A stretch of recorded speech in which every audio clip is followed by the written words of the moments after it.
When we say we are women, we mean that we are brave, we are strong, we are capable, we are unique, we are woman to woman.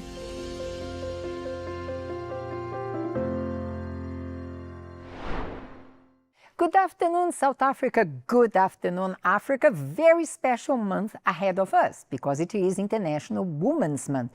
And whatever is related to women, we are in, isn't that? Yes, Indeed, we are. Good afternoon to you, girls. That's why we bring a special team today, because the topic is about being strong.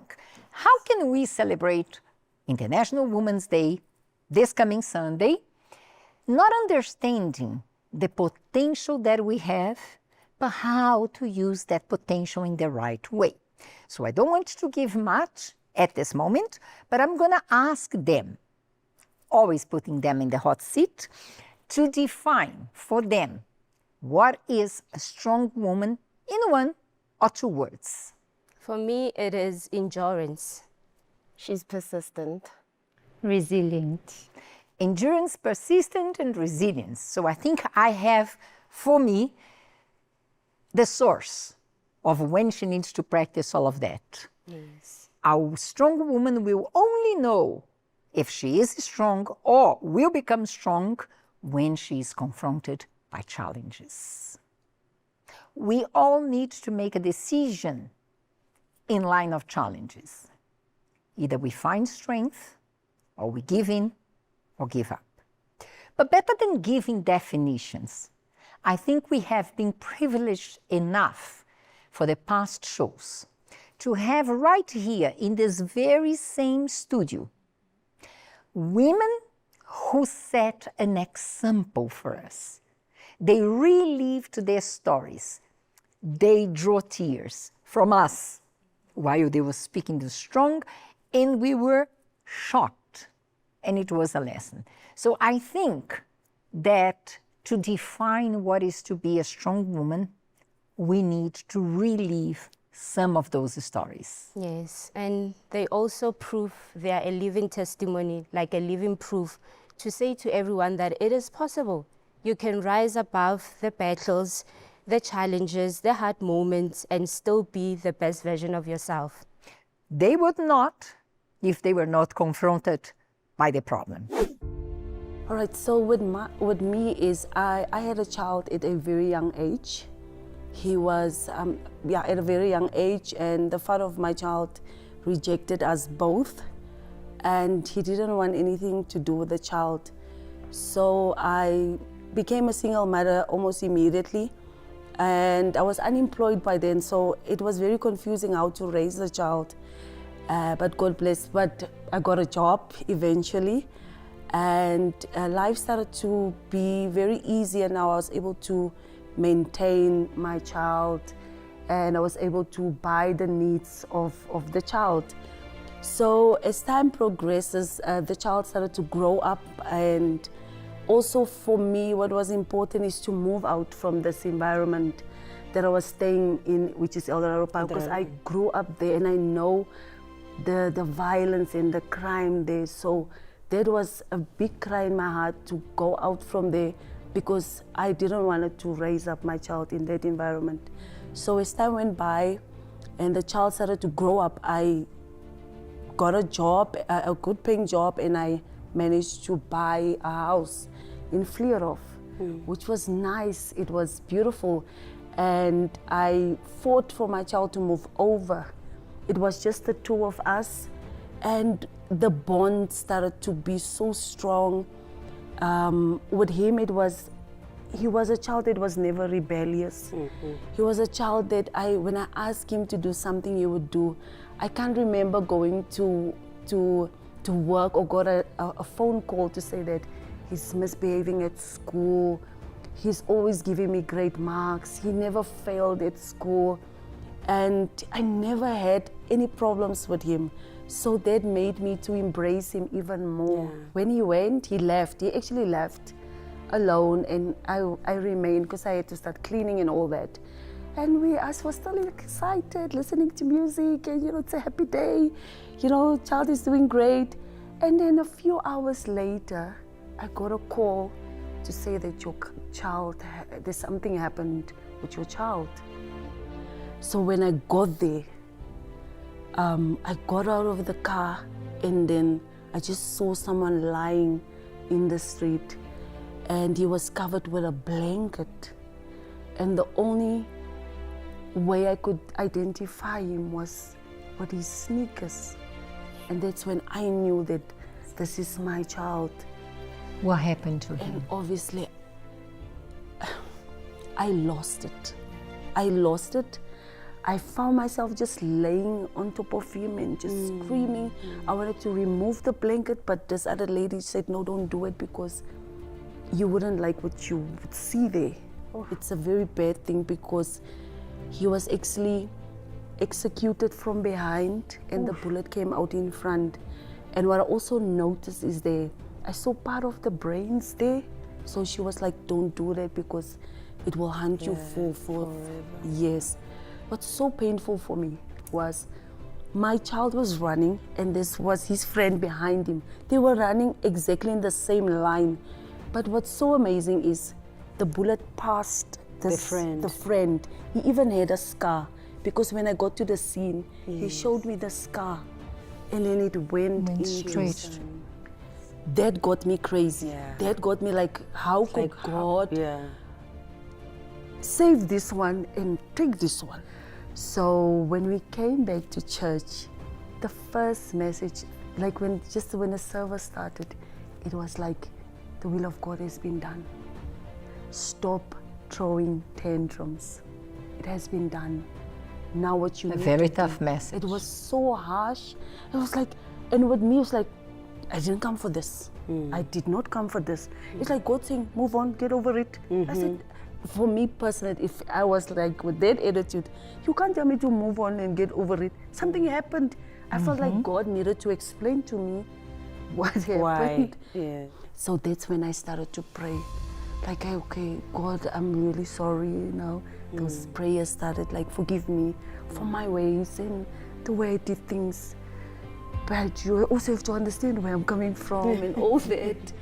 And then once Wednesday, it was a Lord's Supper. I woke up 4 o'clock and I went to the bathroom and I said, God, today you're going to remove this pain. Because it's no use, because I was already in the church for almost 6 months already. It's 6 months still having this one. I'm going, when I go to work and I knock off, it's still me screaming, taking out this pain. But that day I said, God, you have to take it out. You have to show me what can I do to have this thing out. I don't want to feel this way. It was 5:30. I attended Lord's Supper. Nothing happened. 6 o'clock, I said, no ways. I'm not leaving. I am not leaving until I feel that something happened. And indeed, it was like, you know, when they say when Elijah prayed and the fire soaked up the water, and it went, and even the dust there, it was like that. It was like a spring cleaning. Everything went out, whoop, gone. Who is Susan today? Susan today, I'm very happy. I don't want to lie. I'm just a very happy person. I'm restored inside of me. I'm very positive. My mindset has changed of how I see things. I learned to put God in first place in everything that I do. I'm well spiritual, and I'm married now. You got a new friend. Yes, God has blessed me with a new friend indeed. So yes, life is beautiful. It's really beautiful. What a beautiful story from Susan. Depression can definitely hinder our journey to freedom, but so can rejection. And that's exactly what we're about to explore in Gugu's story. What were the worst things you had done? The worst things that I done would be going out at night and then drinking with people, with finding a guy to drink with. And then when we come out of that place, we'd go with boys. So these boys now would tell him, okay, this person has money. So we'd lure the person out of the bar so that they can rob him. So they, I'm shocked. All right. So what would happen? You will go and lure the guy to buy drinks for you, alcohol and all that. Then you are with other guys. Yes. After drinking, these guys, they'll rob the person who was helping you drink there in the pub. Wow. It was a scheme. It was a scheme. We always came there with people that like our boyfriends. We always came with people that were our boyfriends, but when we got there, we didn't know each other. We'd find new people to drink with. This is where now I met a guy. He approached us and he was like, "Hi, I like you. Can I talk to you outside?" This guy, he doesn't even know me, but he acted with kindness, gentleness, and he even went about to buy me things.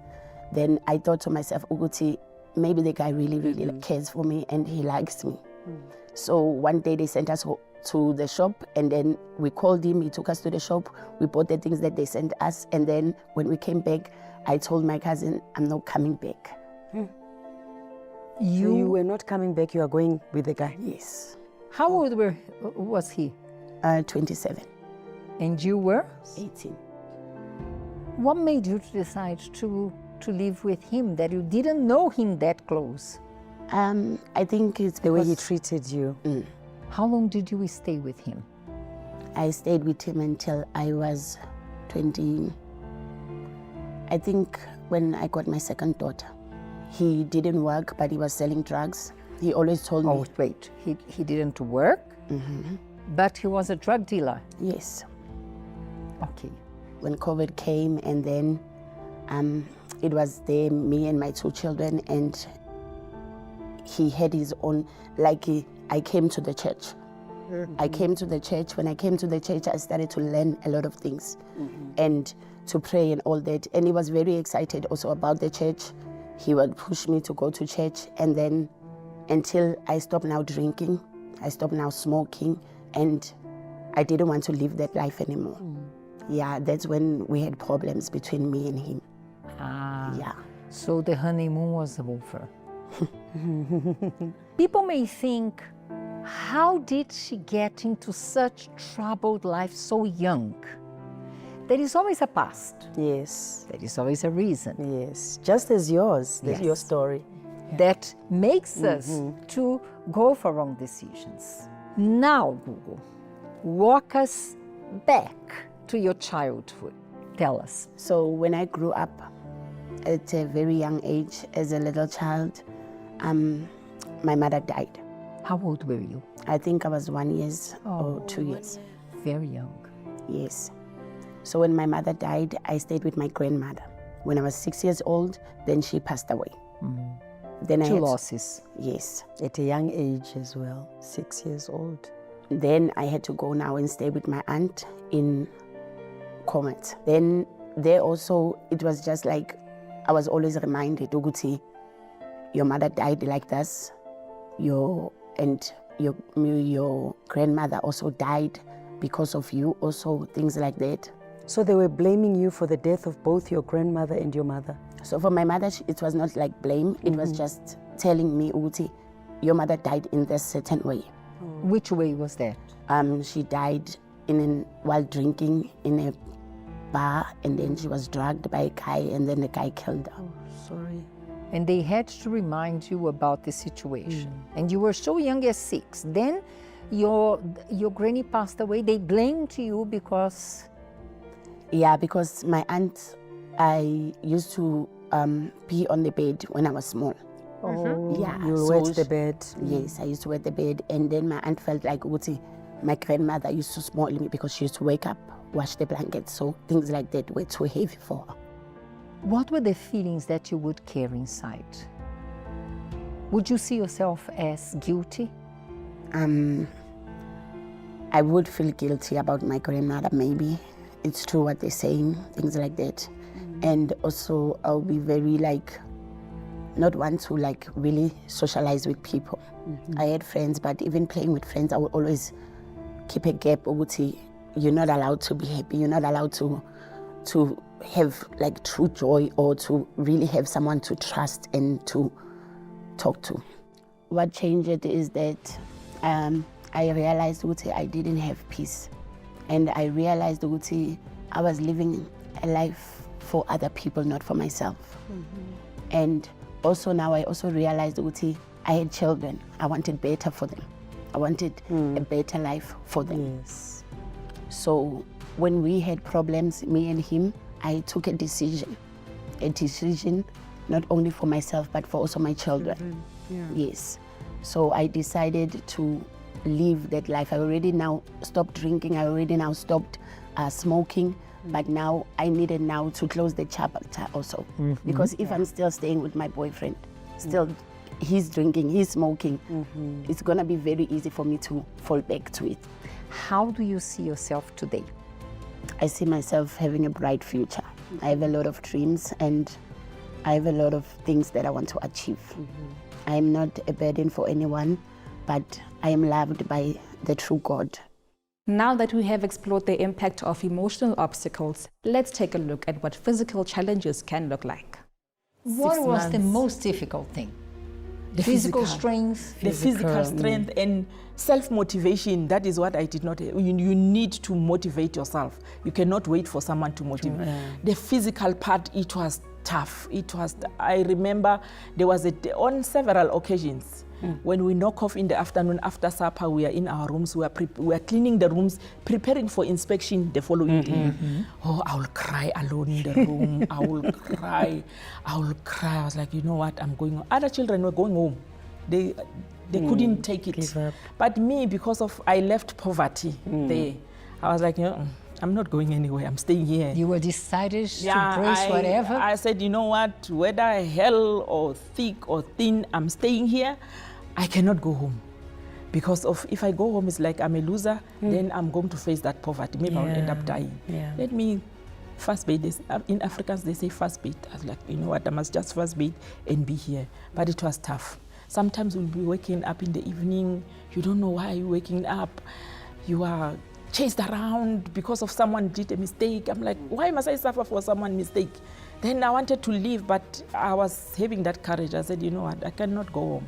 I can't go home. So do you think that all the injustices that you suffered as a child somehow prepared you for this tough moment? Yeah, it prepared me to be who I am today, because of after the military and going in now, working in the office, getting married, leaving them. I even went back, I called them for a meeting. I thank her. I said, thank you. And I forgive you as well for what you have done. You know it very well how you raised me, and you know it very well how you raised your children. To your children, you were very lenient. Me, you were beating me, you were ill-treating me. I just brought back those memories to her. And she even cried. I said, no, don't cry. I'm not opening those wounds because of I hate you or whatever. I don't hate you. I want to say thank you for what you did, because you made me to be who I am today. I'm a mother. I can be able to take care of my child. I had one child that time when I got married, so I can look after myself. I even went to the military. I think that is the courage. You prepared me for that, and thank you for that. I thank her. Now I'm a colonel. I'm addressed as a colonel in the military, and there are a lot of opportunities that I got exposed to. And my first degree, I got it in the Defense Force. They took me to school. They made me to be who I am today. Academically, I studied management courses, and I got a degree, a postgraduate diploma from the University of Stellenbosch. I studied at Wits, and I have masters today. And the military is really looking after me. Yes, it's really looking after me. And I was promoted to be a full colonel last year. Wow. And congratulations. Thank you so much. Congratulations. I told you the show today was very fancy. Yeah, God is actually... The beauty of it is that you had a dream that was shattered.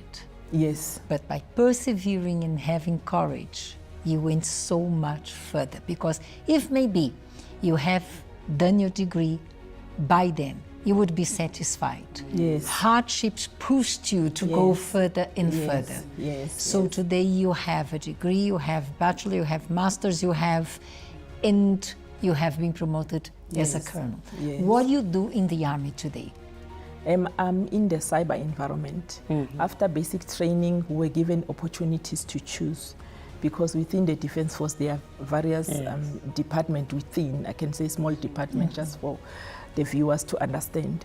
We have personnel, HR, human resource, logistic. We have our own military police. We have our own justice system. So I chose the intelligence part of it. Yes, I went to the intelligence. I've been trained in various intelligence courses, and now I'm in the cyber environment within intelligence environment. Your personal life. You have already said you are married, you have a child. I think she has children now. I have children. Not only one. Not How only many? one, yes. I have 3 children. One is 20 years, the second one is 15, and the last Oh my one gosh, is I 10 try to years. reconcile, a career in the army plus house plus children. yes. You really need courage for all that. And she's an assistant. It's a package. Altogether, it's a package. Beautiful stories indeed. Yes. We're still not going to give you the definition of strong woman, but I think you're already building in your mind what it means. We bring to you another side of the story.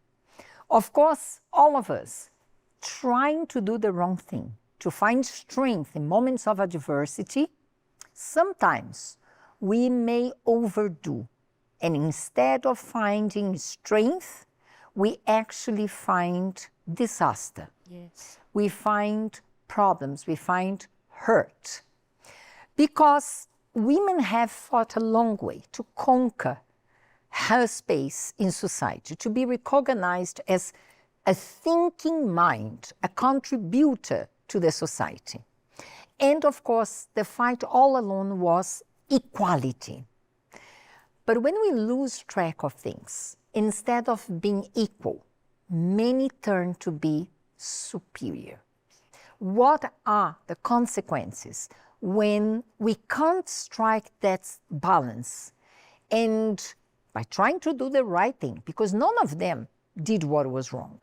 If today we conquer our space here, we have female pilots, we have presidents, female presidents, we have women advocating for the rights of women in society, we did great things. We conquered along the years.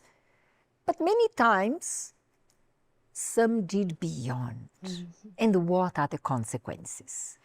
Nothing is more challenging for the women in nowadays like marriage. And because of the equality, and now trying to compete even inside of their houses. So when they try to be superior in terms of, I'm the manager at work, so I end up being now trying being the boss inside of the house. And that is challenge the women on alone. They are very good. As single person, they are achieving, they are growing.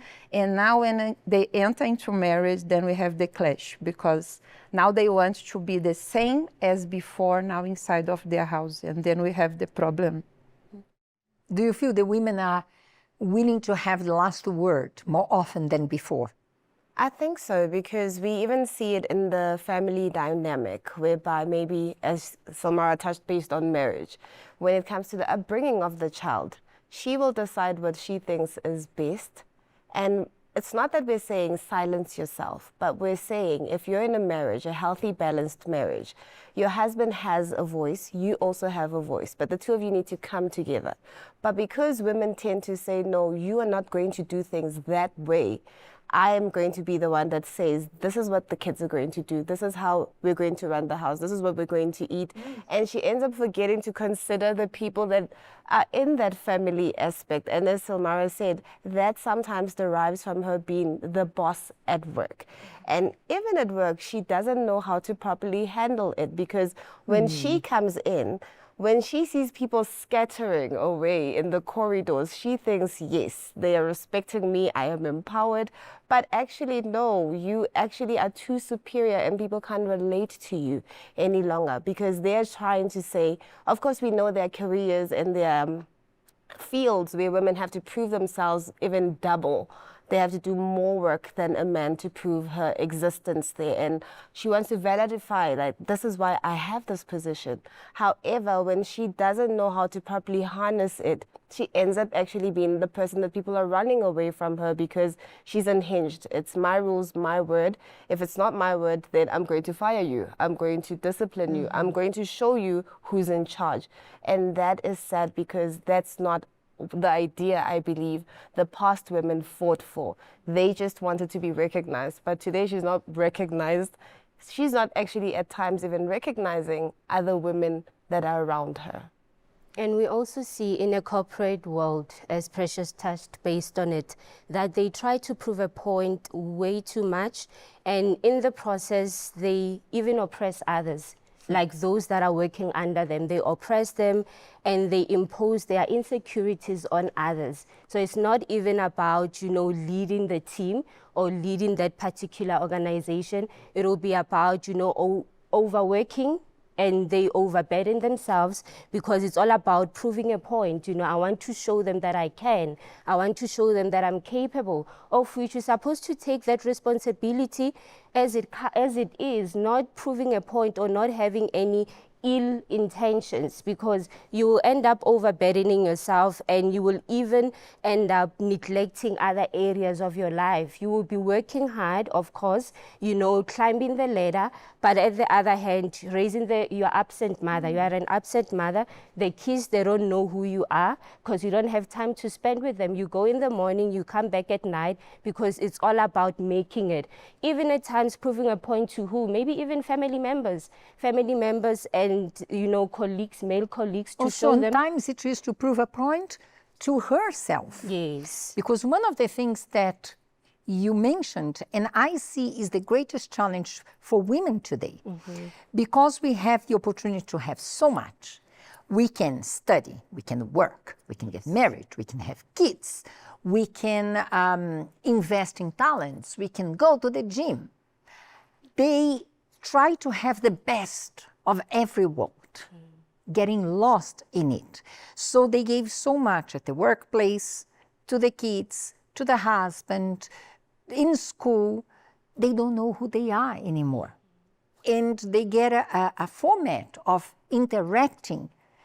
In the same way she interacts at the workplace, she will interact with the husband, she will interact with the kids, she will interact with teachers. And when she has already her plate full, she's not able to stop and say, that's the limit. I don't know who I am anymore. I don't remember when I have last gone to the doctor, when I have taken a moment to read a book, to watch a movie, to sit down with my child and talk, because she has so much.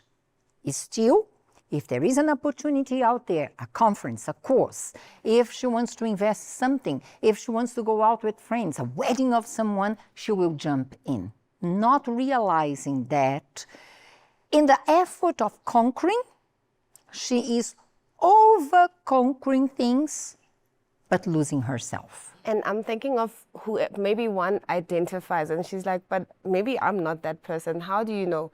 They love to throw away this statement, I'm always the one giving. People never do enough. I'm always overdoing everything in this family. We even had a trend, I think, late last year of the rich aunt. The rich aunt is the one that arrives. She doesn't even know she's competitive. There's probably a family event or something. She will come in with her big car. She comes in with gifts. She's the one that is swiping her card away, giving people money and all of that. And she ends up even looking down on those who are actually doing the groundwork, the ones who are actually forming that home. And at the end, when she's done with all of that, she's still not satisfied. She still feels like she's not appreciated. The problem is not people are not appreciating you. They are appreciating what you're doing. But because you yourself don't appreciate yourself, the love and the care for yourself isn't there, that's why you end up even getting to a point of saying, you know what, what's the point of doing everything? And she goes to the extreme now of falling into a depressive state. Complacency. Yeah, now she doesn't want to take care of herself. She feels like life is not worth living. She feels like she doesn't need family. No one cares for her. That's because she forgot the point. She competed so much that even when there's no one to compete with, she ends up now being her own competitor, and that is exhausting for anybody. The same way that we had very beautiful stories relived here, we had women that went exactly to that stage, and they were confronted by unforeseeable situations, not knowing how to deal with those situations. And they shared with us here in this studio their downs and how they managed to come up. Let us watch. I was a very submissive woman in my marriage. I am from that group where whatever the husband does, it's fine. As a wife, I cannot question him. And it is also like in our culture that the woman have to be submissive and you don't talk to anyone about the problems in the house. It's like you don't talk out of the bedroom. Whatever it does to you, it stays there. In the bedroom. Stays in the bedroom. Where did you learn this from? From the elderlies, the older women in the family. When you get married, that's what they tell you. You must submit to your husband. You don't talk back.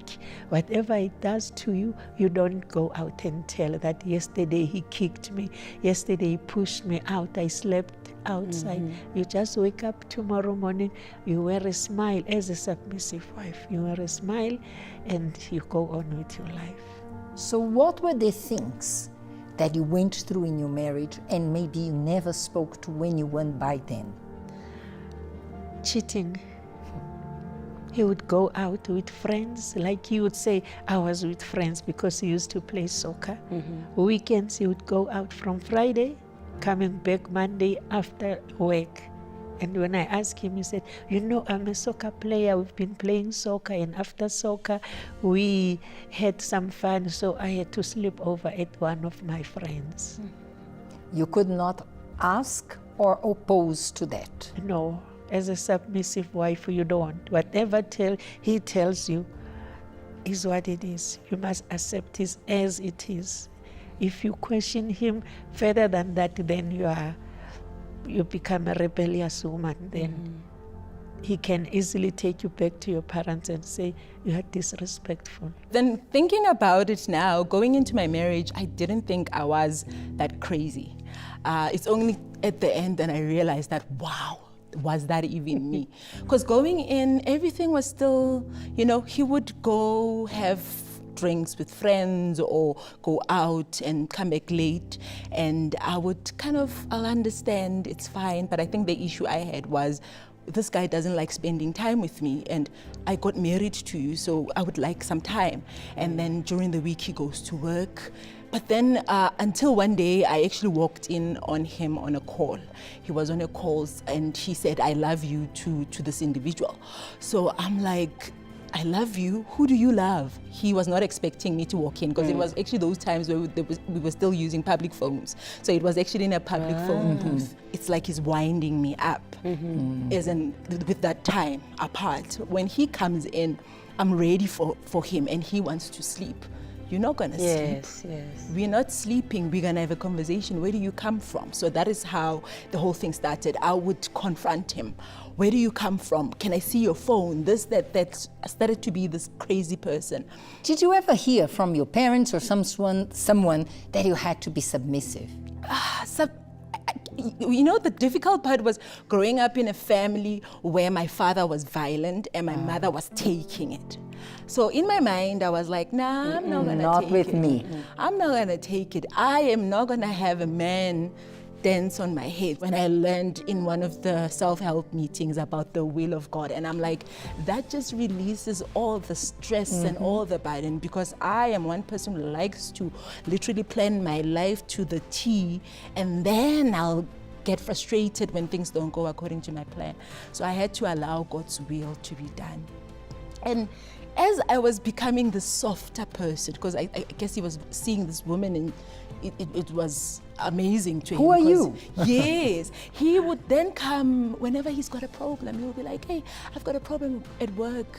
And then instead of me going this, that, and the other, I would either send him a scripture, I encourage him. Slowly, we rebuilt the relationship. Because I remember December of 2022, he came back saying, now I want to be hands-on with my kids. I want to take care of them. He started now to give the money for the kids without even me fighting him. It was something very simple. Every 20th, he'll be like, before I get up to whatever financially, I want to make sure that my kids are taken care of. But because of also that softer approach, The transition, the change. yes, we were building a good friendship now, because he would come and we would chat, and it was actually good. It was good seeing this different relationship between the two of us. And gradually, he's hands-on, he is always here, he's always visiting the kids, and I'm like, this guy, I'm not sure why he's always here, because I wasn't even sure. And when it comes to love life, I was not invested as much, because I was still a bit conflicted whether I would like to go back there, or God, who do you have for me? And we continued until we decided to get married again. Wow. And that's what we did. He now understood the importance of doing things according to the ways of God, or to the will of God. And that's what we started to do. And on the 5th of December, we decided to get married again. What a meaningful reminder of a fine balance between submission and overbearing. Thankfully, marriage comes with mercy and sometimes even second chances. What were the things that you were experiencing in your own marriage at a young age of 19?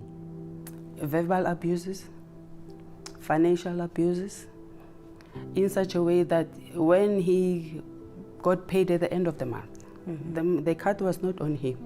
He has to go to the loan shop to get paid there, because the card is staying there. It's still with the loan shark. Yes, the loan shark. Mashonisa, they told them Mashonisa, loan shark. So they will take your card. Sometimes they will take your ID, because you can even go to the bank without a card and draw your money. So they will take your card and your ID.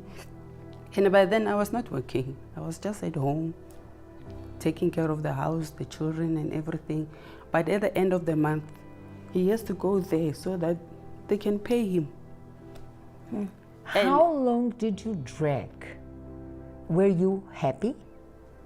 I was not happy at all. But I told myself, this is how it's supposed to be. You didn't know any better? No, I didn't know any better, because my mom it was like that. Until to the end, that the time she was pregnant, my sister, she just left. And left us there with my father. But physically, would he do the same as well? Yes, I've got scars in my body to show that he became physical with me. Yeah. So we could say that you left home at a young age, expecting to have a different environment, and you were trapped in the very same situation of your parents. Yes. How long did you stay in this relationship? I stayed for 5 years. And then you decided to quit? 5 years. I didn't decide to quit because he passed away. He passed away, so I stayed there. But the worst part of it is that he passed away. Then his family came and took over.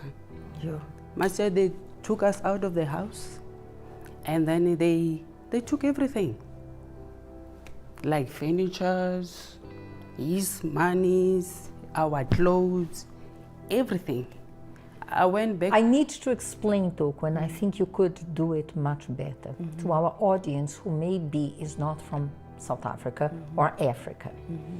What happens commonly with widows, young age, and they believe that somehow she killed the husband to get the money, and what families do? Would you tell our audience?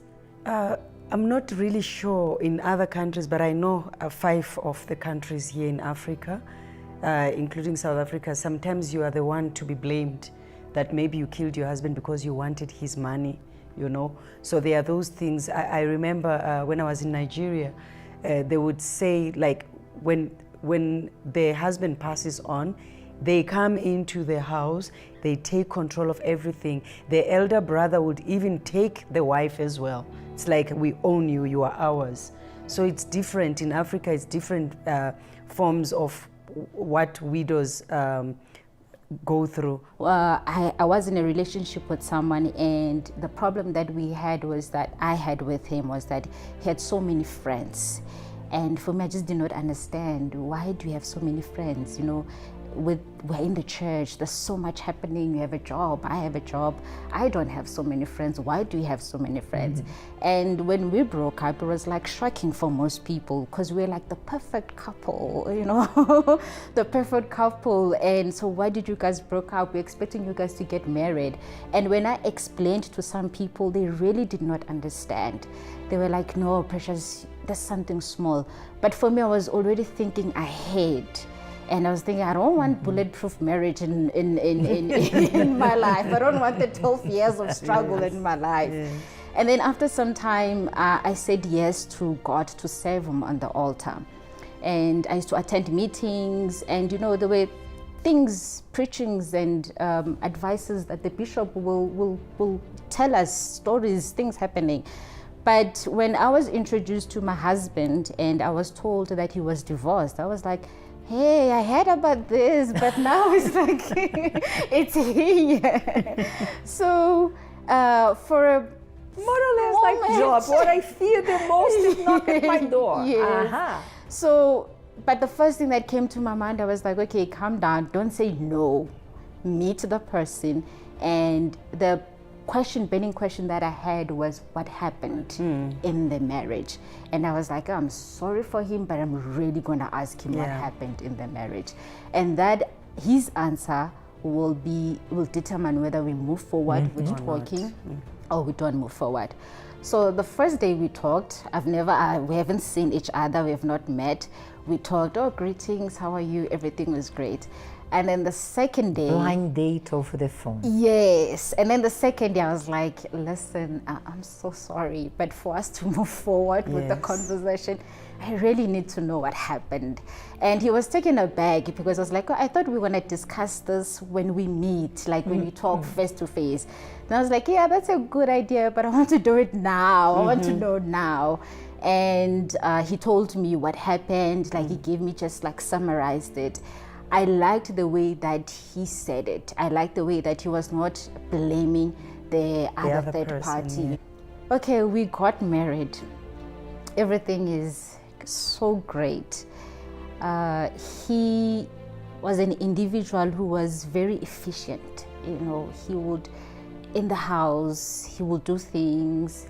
And sometimes I'll be like, okay, that's good, that's nice, I like it. And I'm like, oh, it's the beginning of the marriage, maybe he's trying to make me happy, and that's fine. But it prolonged, and now it became a problem. So he would wait maybe for me to be called to help somewhere. And then when I come back, maybe I was just there for 2 hours. When I come back, he's already ironed. He has already did this and that. And in my mind, I'm like, whoa. Very talented husband. This is my space. You are taking my space. And for me, this is not new for him. But for me, it is new. And I thought that it was going to be new for the both of us. We were going to learn together. But he was way ahead of me. There are certain things of the house that he knew, appliances, the names, and I didn't know them. I was like, okay, now I'm feeling out of place here. He knows so much and I don't know. In the church, he was so efficient. We find things are done, it's clean, this and that. And I'm like, okay, what am I doing here? So I started to question my purpose in his life, because he really seemed like someone who had everything figured it out, under control. And sometimes he'll be like, no, let me cook, I'm gonna cook. And when I would taste his food, it was way better than me. And I'm like, whoa. There was a time when my mother would call, and then I'm like, he's in the kitchen. No, I want to speak to my son. I'm like, he's in the kitchen. And in the beginning, it was great. But then other times when my mother would go like, he's ironing. And then I'm like, what is happening now? And then like, that's what he wants. He wants to do it. And when I insist, then we clash. Because with him, it's like, I'm making you happy. Why are you not happy? Many women would love this, but why are you not happy? I'm looking at her laughing. Look at her, because that was me. It was her husband, that was me. Two different circumstances, Yes, but the stories match. Remember, I stayed alone in my house for 7 years. So I was doing everything. I was that girl who's not afraid to take a step ladder and fix the lights. I was not that girl who's afraid to go and make a cement and then close if there's something that needs to be closed. We have Sometimes I will people forget here. that he's there. He's supposed to do those kind of work. I was doing those things. And then for if the him it global was- side is like it's not working, I will go with the step ladder and unscrew, put the new one, and then if the handle is looped, the door, no, that I don't like it anymore. I'll go and buy the handle of the door, took out the arrow, and put the new handle. So he was like, You have a man in the house. why are you doing the job? People, they will say, I'm abusing you. Yes, I had the same thing. It's like, I think my mother thinks that I'm abusing him. So why are you doing the man's job? And I was like, no, it was not working, so I tried to help you. What we can say now, that your first chance and being someone else's second chance became your treasure. Final question, because they want to know. Is your marriage really working? It's really working, Miss Marcia. Do you now believe in marriage? I believe in marriage for the help of my husband, for the help of the Holy Spirit, for the help of the church. I believe in marriage because right now he's my friend. I'm his queen, he's my king. We hold hands, we kiss. In front of, I don't even care that the kids are there. Because now the kids are a bit grown up, huh? They've grown up. The adults. My boy now is in a university in Cape Town.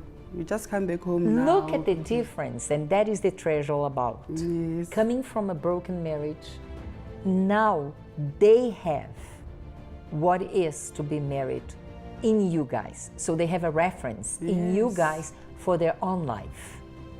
And they would not have that reference if not, you would not have the second chance. It's beautiful, you know, especially when both of you work on the marriage, because he had to take a step back and to allow me to actually help him. And now he realizes that, oh, I don't have to do all of those things. I do them and I love doing those things. We see that with the help of God, they managed to overpower what was overpowering them. Yes. But it's not a majority, we must say. So maybe it's best that we understand where we should not put ourselves into. Yes. Because we may not find the way out. So we're happy for the many who come here to testify, but we said for those, maybe like you and others, who are still struggling, not finding their way out, we have prepared to you problems commonly faced by strong women. Let us watch.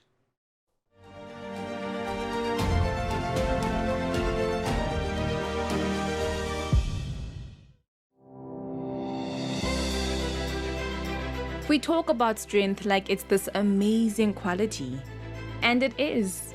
But we don't always talk about where that strength comes from.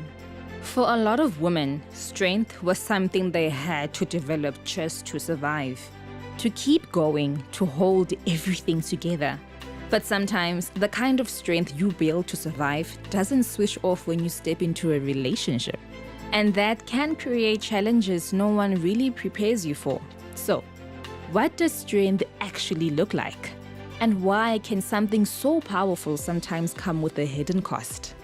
What strong really means. A strong woman is not defined by masculinity, dominance, or physical strength. Her strength is usually the result of life circumstances and upbringing that forced her to become independent, resilient, and self-reliant in order to survive and succeed.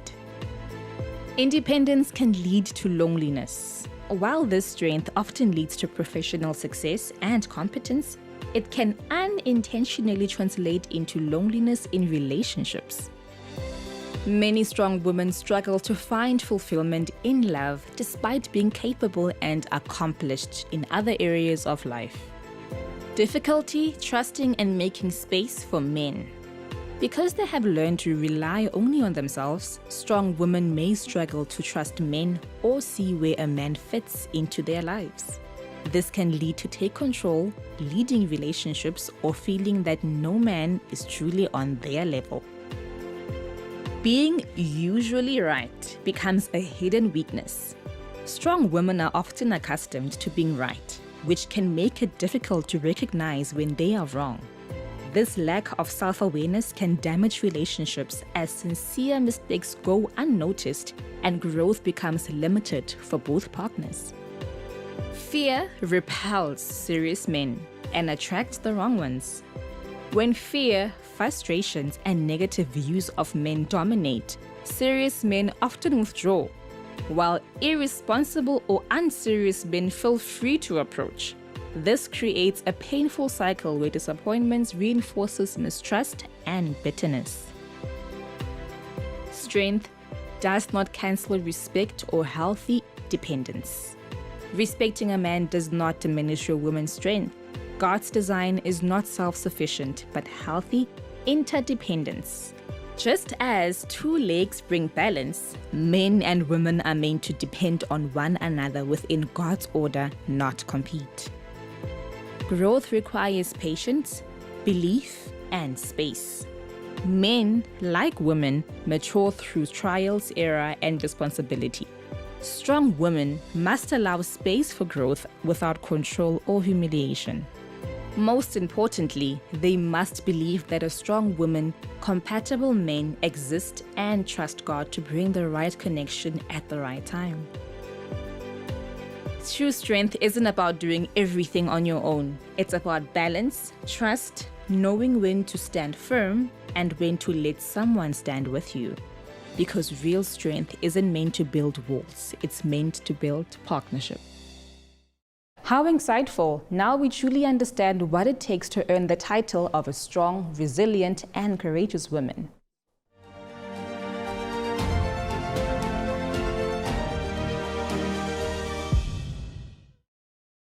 Indeed, but how to overcome? Because the point here, we have already defined a strong woman with the stories of our previous guests.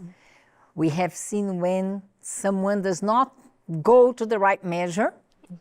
We spoke about the problems like loneliness, like lack of recognition. How to make it right?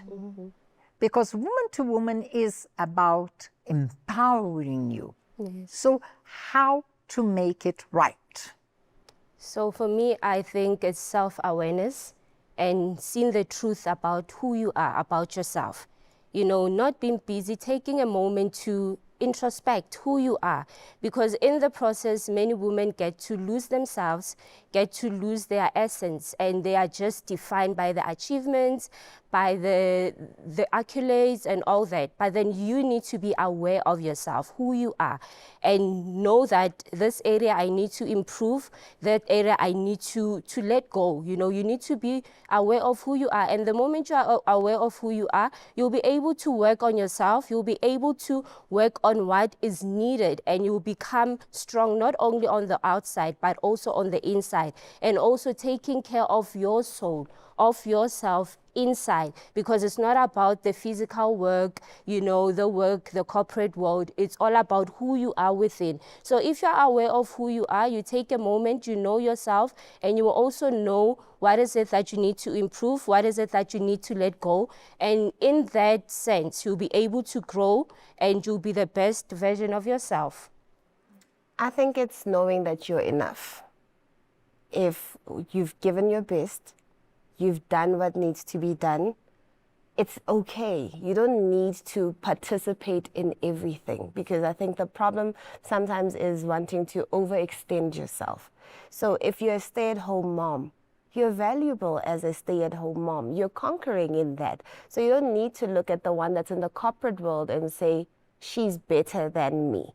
Or the one maybe that is more involved in church activities and think, oh my goodness, why can't I be like maybe Silmara, because she's so active in the church and everything. It's been enough in what God has assigned you to be. So even if you're just a member of the church, it's okay to attend one service, knowing that you got all that you needed from that service, and you're going to have now proper time to implement everything that you have learned.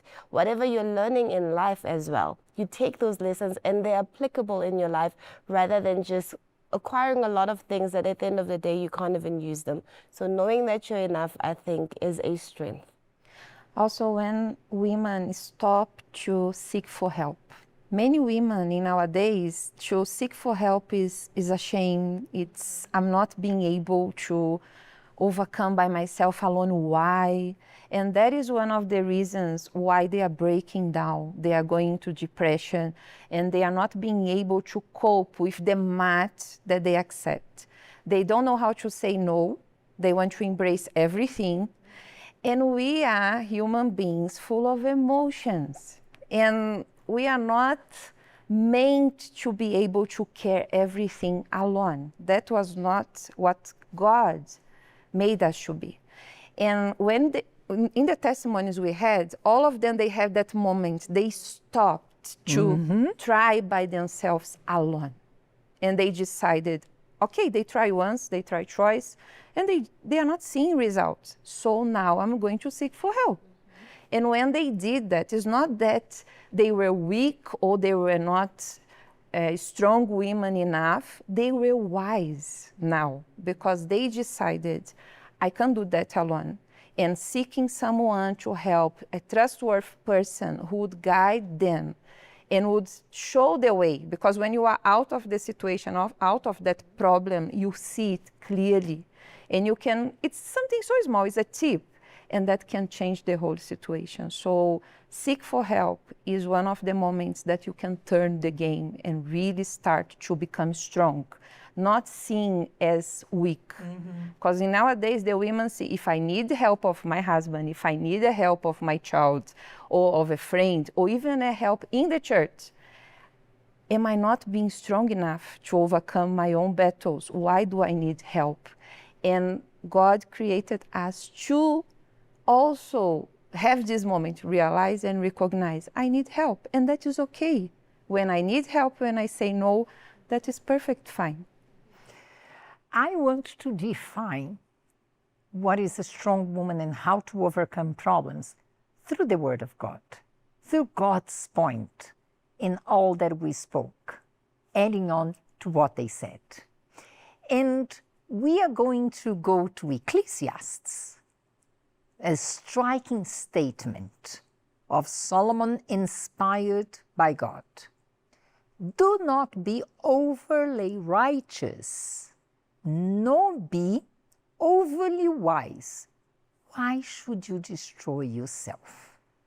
You know that for me, what is missing for women to be strong is to strike balance. Why you need to do everything? Why you need to get everything right? Why you need to conquer the world? Why you need people's approval? Why you have to be perfect? Why you want to destroy yourself? Because in searching for that perfection, in searching for the spotlight, in searching to accomplish all that you purposed, you destroyed yourself in the process. And Solomon continues, do not be overly wicked. I'm not talking about wicked in the sense of cruel, of bad character. I'm saying sometimes we are wicked to ourselves.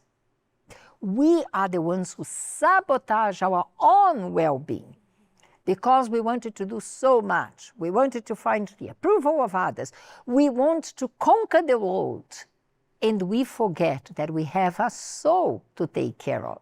So here, do not understand it as weak from bad character or someone cruel, someone out of the frames of the law, nor be foolish.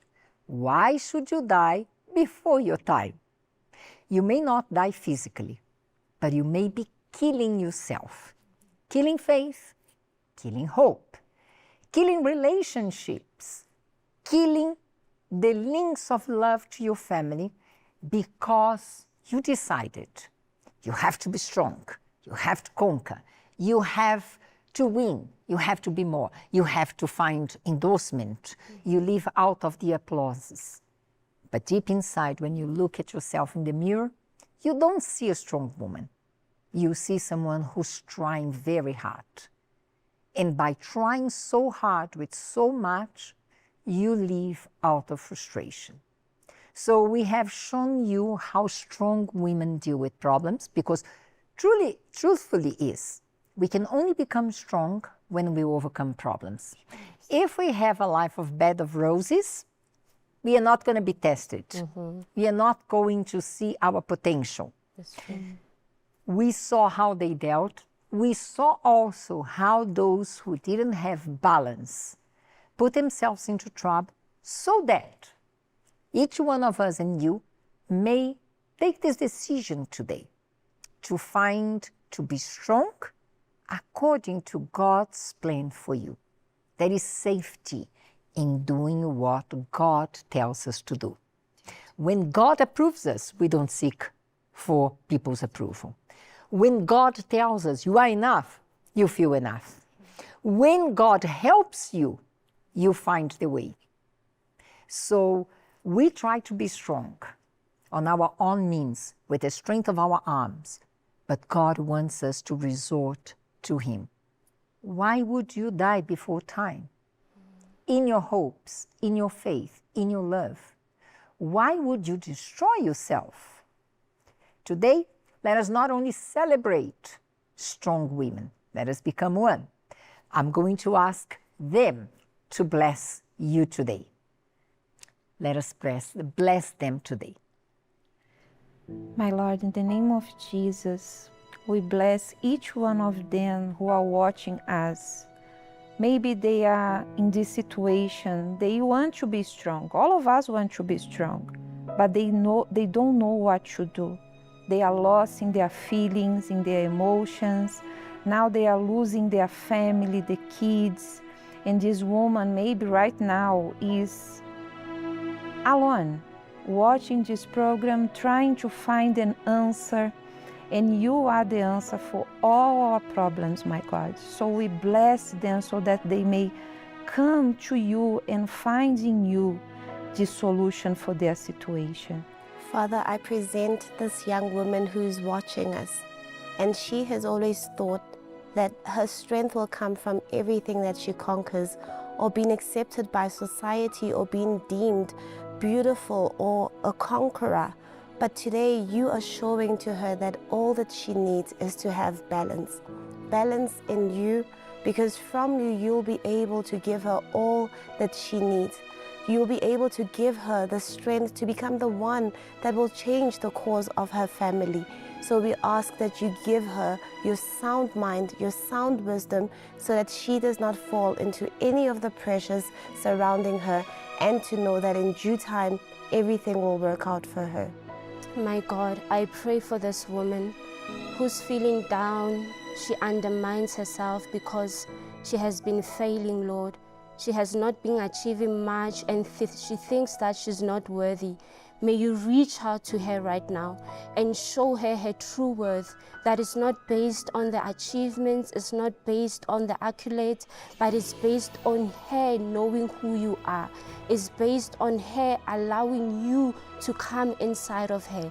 I pray that, my God, may you help her, uplift her with your power and empower her with your spirit, so that she can step into her fullest potential and she can live a life according to your purpose and according to your will, despite of the failures that she has been through, the challenges, the problems, but she will be able, my Lord, to see you in the midst of challenges, to see you in the midst of problems, and to understand that she's not alone. You are with her. You are her greatest support. Help this woman to fully, entirely depend on you with who she is and who she wants to be. I pray for each and every one of them, and I bless them. My Lord, in agreement with all the prayers done, I now dwell in her soul. My Father, she's been so frustrated, so sad, feeling so small. And she doesn't understand that the greatest conquest has to come from inside out. She's trying. She's giving herself, being disappointed, not knowing that the one who will never disappoint her, it's you. I pray for those who have lost their track in life with their connection with you, because they were so busy. They were so worried about earthly conquests, and they detached from the sense, from the notion that the kingdom of God must come first. Right now, Lord, reconnect her to you. May she come to your presence and say, I can take it no more. I need you, Lord. I pour my heart, I pour my soul, my desperation, my frustration, my sadness, my tears. Come and rescue me. In this moment, oh Lord, meet this woman who feels weak through the challenges and crying out to you. She receives your strength right now, not only to conquer here and there, but to conquer her own soul, to conquer her salvation. Receive the peace from God right now, to see your problems, to see your goals through the eyes of God, with a different perspective, knowing that first God, second is you. Then, whatever is according to the plan of God, it will be added onto you. Surrender your life to God right now, because the only way to become strong, but to be in control of every situation, is allowing God to be your strength. So I pray and bless each one of you with the strength of God upon your life. In Jesus' name, Amen. Now you can seek for strength, knowing the right path, not conquests, not endorsements, not trying to prove that you are able, but asking God to direct you. Another way of being strong may be what has been putting you down so much lately are family issues. Your marriage, your kids, your parents, yourself. There is an invitation for you. Throughout South Africa and Africa, on Good Friday, we meet. We meet at the foot of the cross to pray for our families. You have tried. You did all that you could. Your marriage is in shambles. Your children are in addiction. Your parents don't talk to you. Find the strength of God. You are invited to a Mandlinga in Johannesburg with us, in Cape Town, in every universal church throughout Africa. Next week we come back, and I can promise you, conversations with her is fantastic. Until then, God bless you all. Bye-bye.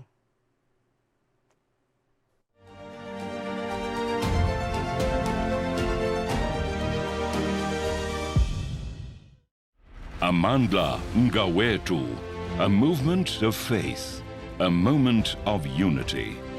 The power that has changed countless lives lives over the years.